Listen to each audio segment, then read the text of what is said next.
This is the new Kia Rio. Well, not totally new. On the outside, it's exactly the same as last year's model, apart from those wheels, of course. But there are some changes under the skin, some big, some small. So, is the renewed, reloaded 2019 Kia Rio a better small car offering? And has it resolved some of our long-running Rio gripes? Stick with me and we'll find out. It starts with the lineup. The refreshed Rio still has 3 spec levels, but for 2 of them there's a new name and a new look. The entry-level point is the Rio S, which is entirely unchanged from last year's model and still has that 1.4 litre engine and antiquated 4-speed auto or 6-speed manual. The mid-spec is the car we have here, the Rio Sport. It replaces the SI and still holds onto that old engine, but introduces a new 6-speed automatic, alongside some minor styling changes. Then, to top it off, there's the GT line. The GT line is the most interesting Rio of the lot, with a new 1-litre 3-cylinder turbo engine. Plus, it's the first Kia in Australia with a 7-speed dual-clutch transmission. Spec levels aside, there's a lot to like about the Rio. Apart from the dorky steel wheels on the base model, every Rio looks great, imbued with Germanic style, courtesy of Kia's ex-Audi design boss. Inside is great too. Every Rio spec level gets this nice sculpted dash, a low seating position, and loads of headroom. This is also true for the back seat, where there's even legroom to challenge cars in the segment up, like the Toyota Corolla or even Kia Cerato. All Rio grades also get this awesome 7-inch multimedia touchscreen. It's nice and clear, quick to react to inputs, and it has Apple CarPlay and Android Auto support. There's also a reversing camera.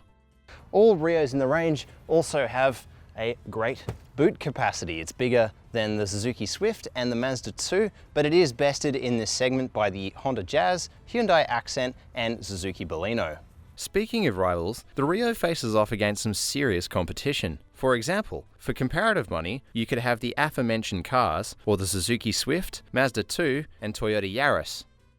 Now, the Rio compares well to most of them in terms of cabin size, boot space, and fit and finish, but it does fall behind in some areas. Firstly, there's an issue with active safety. While many competitors offer at least auto emergency braking across their small car range, the Rio S and Rio Sport don't offer any active safety, even optionally. Then, there's the drive experience. So the Rio S and the Rio Sport, like we're driving here, are burdened with an antiquated 1.4 litre petrol engine. It feels absolutely breathless until you get to its 4,000 RPM peak torque point. It makes the 4-speed auto in the base car a thrashy, frustrating affair. Here in the Sport though, there's a new 6-speed transmission.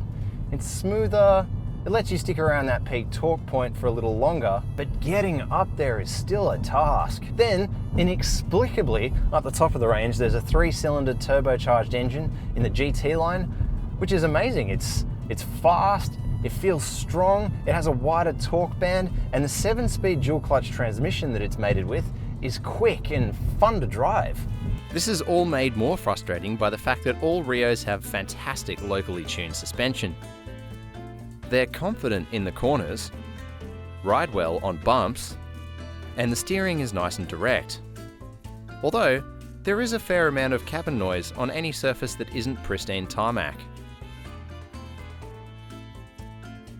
The GT line is also the only Rio in the range which has auto emergency braking, lane keep assist, and driver attention alert, making it our pick of the range.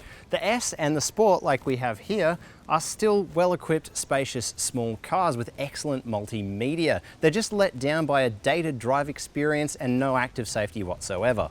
And that about wraps up our summary of the 2019 Kia Rio range.